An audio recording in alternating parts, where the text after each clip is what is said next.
Good morning.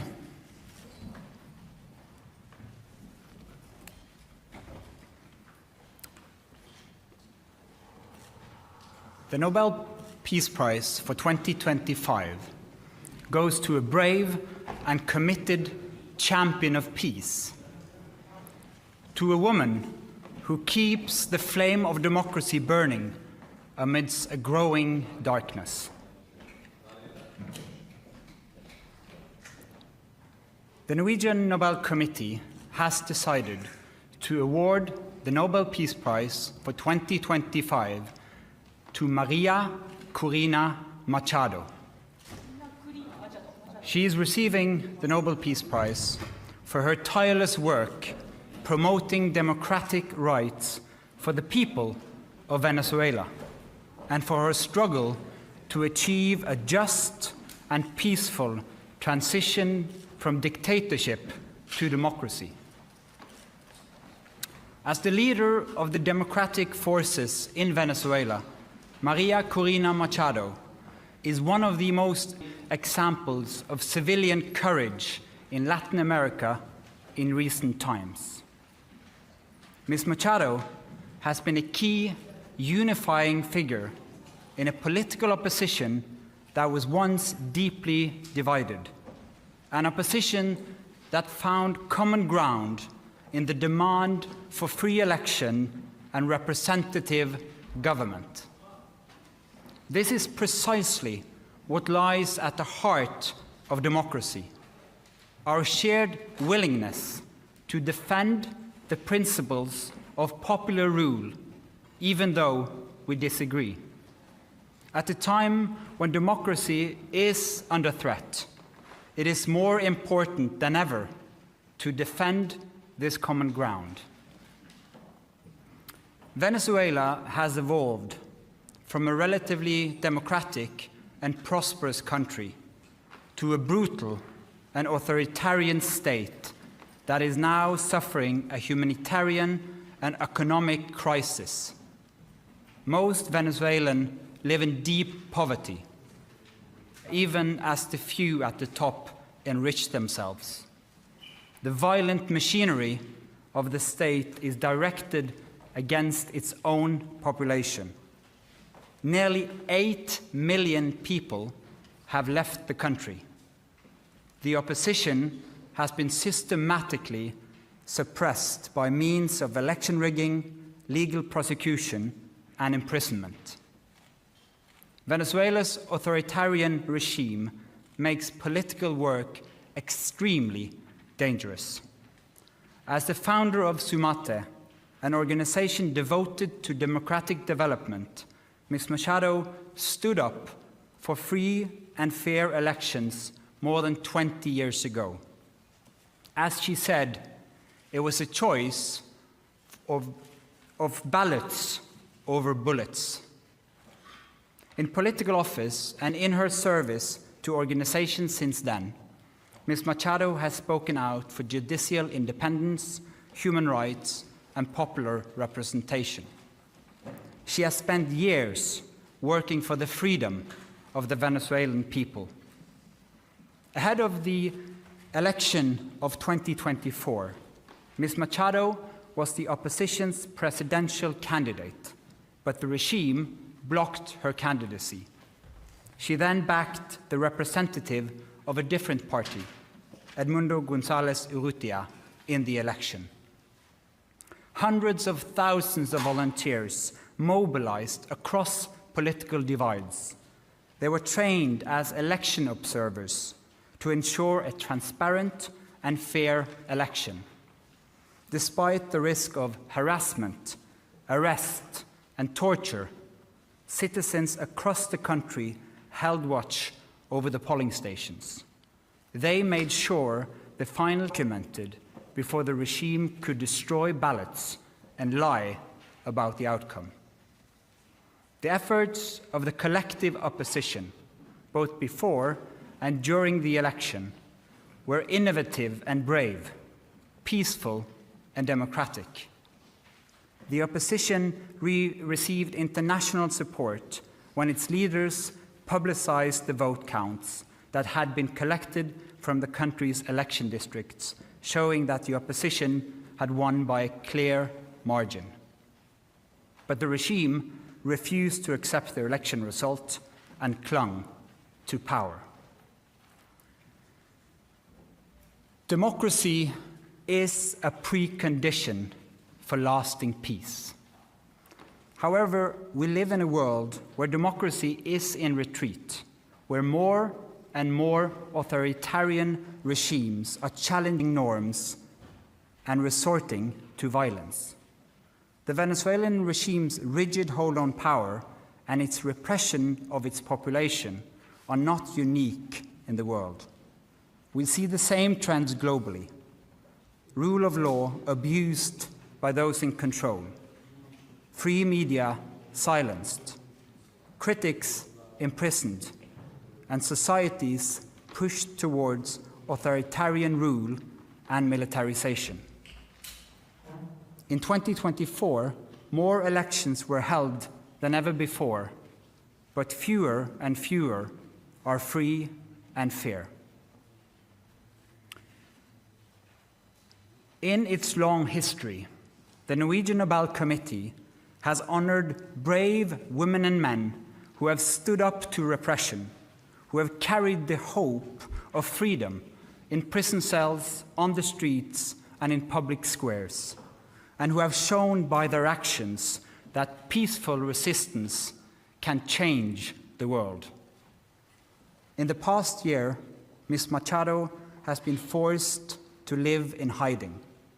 Despite serious threats against her life, she has remained in the country, a choice that has inspired millions. When authoritarians seize power, it is crucial to courageous defenders of freedom who rise and resist. Democracy depends on people who refuse to stay silent, who dare to step forward despite grave risk, and who remind us that freedom must never be taken for granted, but must always be defended, with words, with courage, and with determination. Maria Corina Machado meets all the three criteria stated in Alfred Nobel's will for the selection of a Peace Prize. She has brought her country's opposition together. She has never wavered in resisting the militarization of Venezuelan society.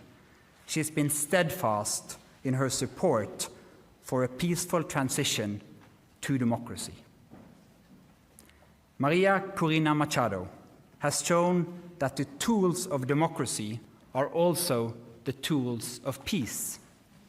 She embodies the hope of a different future, one where the fundamental rights of citizens are protected and their voices are heard. In this future, people will finally be free to live in peace. Thank you. Questions? Mr. Chair, the attention this year has been a bit further north. How are you as a committee going to make sure that the topic of this year's Peace Prize, democratic development in Venezuela, is highlighted in the days and weeks to come? First and foremost, we hope to get your help, because the media obviously plays an important role in highlighting the humanitarian crisis in Venezuela, but first and foremost, the immense and impressive work of the opposition in that country, so that they will still have hope to fight for a future of freedom for their country. Congratulations to Maria Corina Machado and the committee on the decision. But during the past months, US President Donald Trump has repeatedly said he deserves the Nobel Peace Prize and he'd like to have it. He even said that it would be an insult to the United States if he doesn't get it. What does as the chairman of the Nobel Peace Prize Committee, think of this, and how has this campaign-like activity by the president and his supporters, domestically and internationally, affected the deliberations and the thinking in the committee? In the long history of the Nobel Peace Prize, I think this committee have seen any type of campaign, media attention. We receive thousands and thousands of letters every year of people wanting to say what for them leads to peace. This committee sits in a room filled with the portraits of all laureates, and that room is filled with both courage and integrity. So we base only our decision on the work and the will of Alfred Nobel. Hello, Bibiana Piena from the Norwegian News Agency. As you state in your explanation, more and more countries are moving in a more autocratic direction.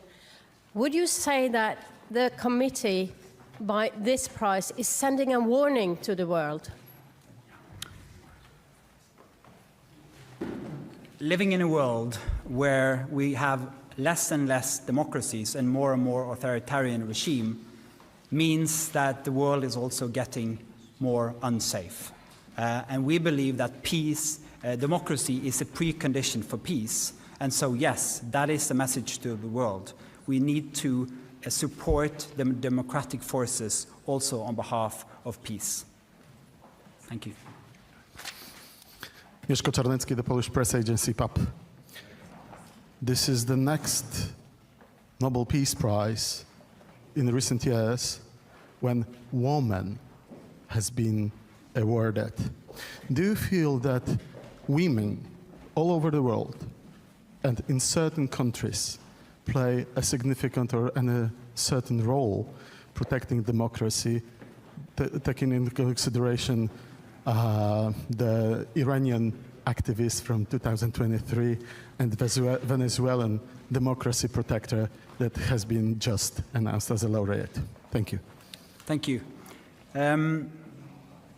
As quoted in the announcement texts, in the long history of the prize, brave women and men from around the world have stood up against repression again and again. That is a key element of the Peace Prize, and we've seen it once again, that Maria Machado has been a unifying leader of the opposition in Venezuela, and what they did in the election of 2024 was incredible, and it gives hope to an entire country.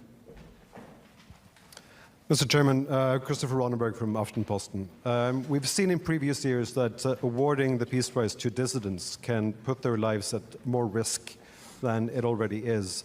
You mentioned yourself that she has been in hiding for quite some time. What considerations have you made when it comes to her safety and security now that she has become more exposed because of this Peace Prize? You're now touching upon some of the absolutely most difficult dilemmas in the work of the committee. This is the discussion we have every year for all candidates, particularly when the person who receives the prize is in fact in hiding because of serious threats to her life. She is very active in Venezuela, has been and will be. And so we are also taking the consideration that this prize will support her cause and not limit it. Thank you. Do you expect to see her in December in Oslo? Again, a question of security. It's too early to say. We always hope to have the laureate with us in Oslo, but this is a serious security situation which needs to be handled first. Thank you. Then I'll say thank you so much for your questions. Thank you for coming.